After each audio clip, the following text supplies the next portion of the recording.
定，然后请那个老师你要补转，就开始讲没有？但是100遍其实说真的很多嘞，所以后学最后就请后学的太太一起，我们分批念，放假的时候赶快念，一整天都不要出门就赶快念，就是这样子分批念，来就把它算数，就是一定要这2天把它过关。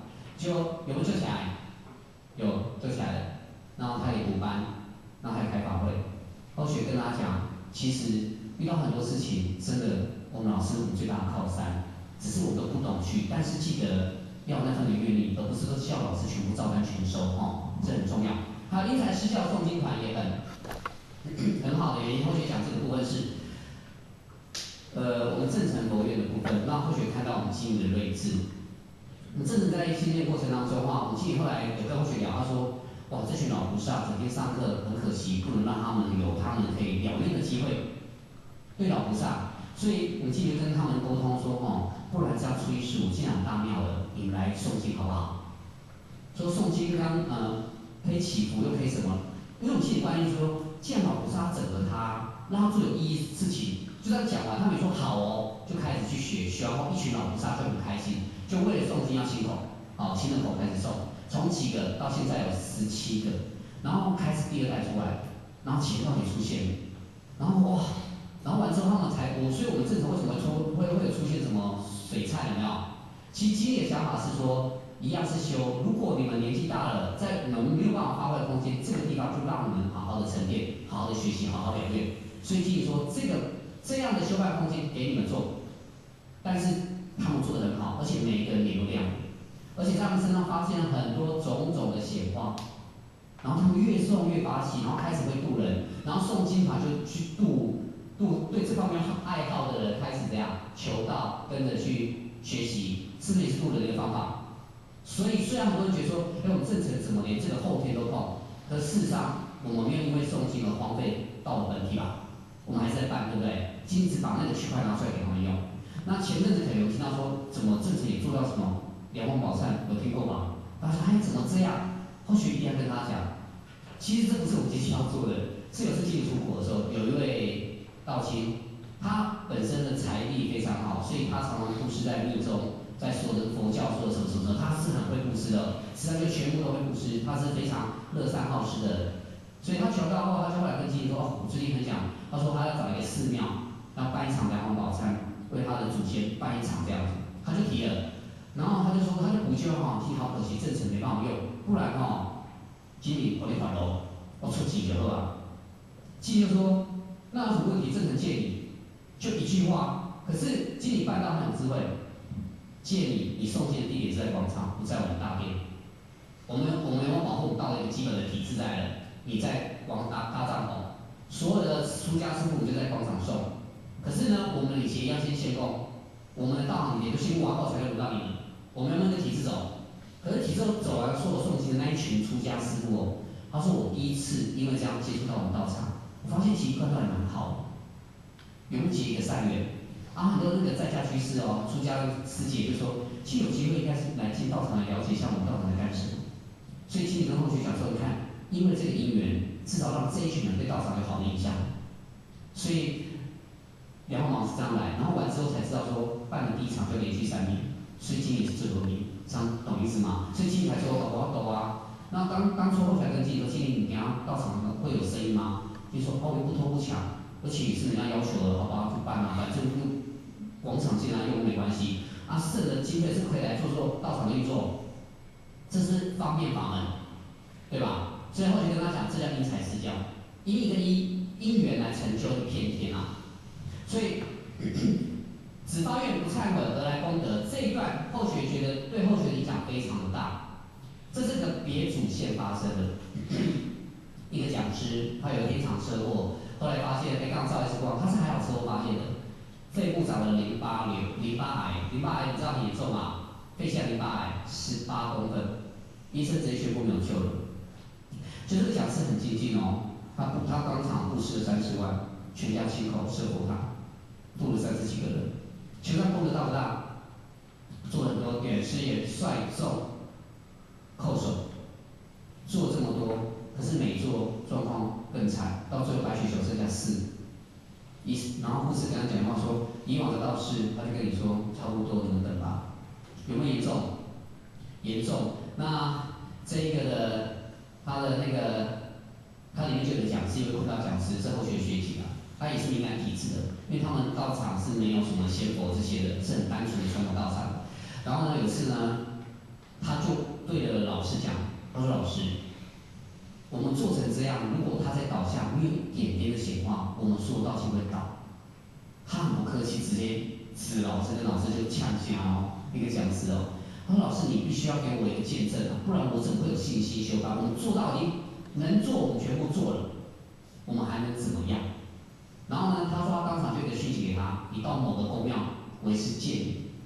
他说去，他刚表在讲说你疯，我要带你去什么精神病院看医生，刺激过头。他说不管，我要去求证。他真到某个公庙，然后老师就借了个机车出来跟他讲话。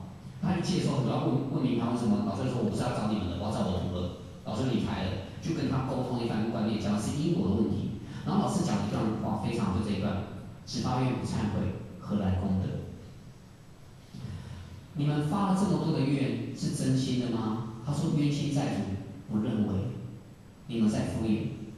你们所做的每一件事情都不是真心要做的，你们没有拿出你们的良知去忏悔，为什么这件事情会发生？所以他的这段话告诉我们，很多人我们都一直发愿，可是发现，在很多的瓶颈的时候，我们忘了内忏，内心的忏。我们之前都听过许天胜许医师讲一段话嘛，对不对？其实他讲业种部分是来自于很多的疾病，内在来自于你的个性过刚、过什么、过悲、过什么，沉淀在内心深处。如果你没有真诚的忏的时候，你不能解开那个因子，无名的业种没办法离开我们。这样懂意思吗？所以在我们修道过程当中，就是要利用这样的内忏哦。所以他说忏悔是很重要。老师就提醒他，如果不忏没有用。所以你知道每天哦，他们做到那种地步，你知道吗？打嘴巴，我说有没有那么严重吗？他感动到可以就是哭，然后打嘴巴，觉得他错了，因为我跟他讲的因果，原来他上辈子那么杀了3个人，什么一大堆的，所以老师跟他讲，我要带他走。你们做那么多功德，就是肉体就是不要，因为他就是不让你活嘛。但是他跪下来，当时跟老师说，只要他好，我一定随缘度化，我会更发心张上。老师说，好吧，老师我一肩扛起，所以老师很慈悲，老师有一肩扛起的，所以我身为老师的徒儿真的是非常的幸福的。再来自己社团的因缘是这一点，或许要很佩服我们经理。后学17岁求道嘛，后学开法会当天就给自己说，后学一定要设佛堂，所以后学开始存钱。17岁学生其实存钱都存不了多少，所以存了半年之后，后学放弃了。后学就跟爸爸说：“爸，你给我钱好了，我想买佛座。”因为我存美路，但因为后学去光学得很开心，你知道吗？那个上下自己什么都觉得好棒，你知道吗？后学觉得说，哦，因为后学开完法会，后学是求道跟开法会同天，后学是81年1月1号在重修堂开法会，那一天的序文叫访财，人超多的，后学是做那个圆满灯，你知道吗？那天老师还给后学气息，因为后学说老师你是假的，因为你会讲英文是骗人的，因为宋朝的李秀元不会讲英文，宋朝怎么讲英文？你骗谁？后学那时候很单纯哦。如果是真的话，你就知道我在念你。然后老师就不讲话，就坐在那个上面，那不是先佛椅吗？调给他讲话，因为后学是刚求道，是坐在最角落，所以你垮掉那样，你知道？后学看到你知道旁边说，前面女的不讲话了，因为同学不相信啊，一直在看我这边，我就看，好，我知道了，老师你赶快转头吧。然后老师就笑了，你知道吗？那一次之后，后学就笃定说你是真的，然后就开始，就到现在都没有打死不退就对了，就知道老师你是真的。所以17岁那一年到8个月的时间吧，后学就觉得不要等了，那就跟我们经理讲哦，后学是只是很单纯设神明厅，因为后学知道社团不容易，所以就买哦，都弄好了、哦。然后完之后，后学就一个很单纯说，那个佛像开光一定要从那个有德性的人开光，那谁最有德性？原来是嘛，对不对？后学不找外面的，就跑去跟经理讲，经慈悲，那个我们家哦，那个神明厅，或许想要一个神明厅早晚可以叩首，或许觉得早晚叩首很重要，这叫自我修持。因为只有初一十五才去佛堂，或许只是在要求哦。然后我们经理慈悲说，听到光法在供，然后去后他看我都弄好了，他说好吧，那就设佛堂好了。然后讲师就愣住，旁边讲师说，他就叫后学去了，去问经理还没亲口的，真的设佛堂。他说你要不要问经理确定一下？然后就来发财问经理，讲师说没有亲口不能设佛堂哎，那怎么办？经理说没关系，你有没有吃醋？我说啊有啊。他说：“那你这层楼不要拿不能进来，你就这样拜就好了，就这样。那所以表师就为了让所有讲师体恤到这是佛慧节，所以表师就跟所有讲师说，这叫临时佛堂，给他拜。但事实上，后学把它当真的佛堂，但是表师没有同学讲这临时佛堂，你就好好拜，你也可以搬到，你也可以渡人，就照好拜。所以拜几年后就变公共佛堂，就这样子。所以基里库当初因为18岁设佛堂算很年轻，对不对？对，所以那时候也什么都不懂，而且只是新民班地班而已，读自三班的时候，但是还蛮惨的是，太快发现考验很大，佛堂一设完爸就中风了，完蛋了，整个全家都说设多少才造成中风。你知道那一年怎么是磨到1年哦，磨完之后才让你翻身，跟那个过程就不在这里面了。然后呢，成全拿设佛堂还有一个很好的地方，是也是那个契机，后续跟大家分享。有一个坛主，我们杨氏坛主也是今年设坛的，他在去年底来找后学，他就说，李老师听说你懂这些基本的一个常识啊，我都不懂啊，可不可以说我们家装潢，客厅要装潢，可不可以？那个后学说啊，那个装潢就设计师啊，因为后学觉得说我们只是兴趣，你懂吗？你要么去找外面的那个像他狂啊，我们只是兴趣。他说他不要，他就觉得啊你是讲师啊，多少说好吧，当初因为后学本来是拒绝的，是他的姐姐杨讲师说，你当初你成全我弟弟啊，听到这句话打动后学了，好吧，去你家做，然后好稍微讲啊，你要看日子啊，看日子帮你看，这样的好玩。然后他装潢好就请后学去哦。真的好漂亮！后学发现那装潢真的那种30年前跟到现代那种天壤之别之漂亮，后学就很赞叹，他是双逼的。这边装潢，这边是神明币，这30年前那种有没有比例很大，落差很大？后学看那边哦，后学习惯是一到人家一定人家有神明一定上去供，祖先也会拜一下，因为后学说到你地盘一定要做，后学觉得要这样做。你知道为什么后学会这样做吗？因为有一次后学到人家家里哈，你在成全的时候。这是一个学习跟同学说，就是刚刚那个有敏感体质那个学习同学说，他说你昨天晚上去成全人家对不对？我说对啊，你有空你可以去跟他讲，他们家祖先牌位里面应该有40几岁的一个钱道。我说为什么这样讲？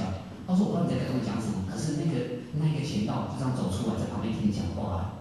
后学从那一次之后就说，不要到人家家里讲话，人家祖先也听啊。这样懂意思吗？可能甚至我们背后的音乐都会听，所以你不要小看我们自己，不要小看讲话要小心。他们都在听，你在度这个人，在度他无形的，知道懂吗？包括神明也会，因为后学有一次去了大甲，一个学妹家也是，在那个聊天的过程当中，你知道吗？他们是公庙，他妈妈就开始打嗝，你知道吗？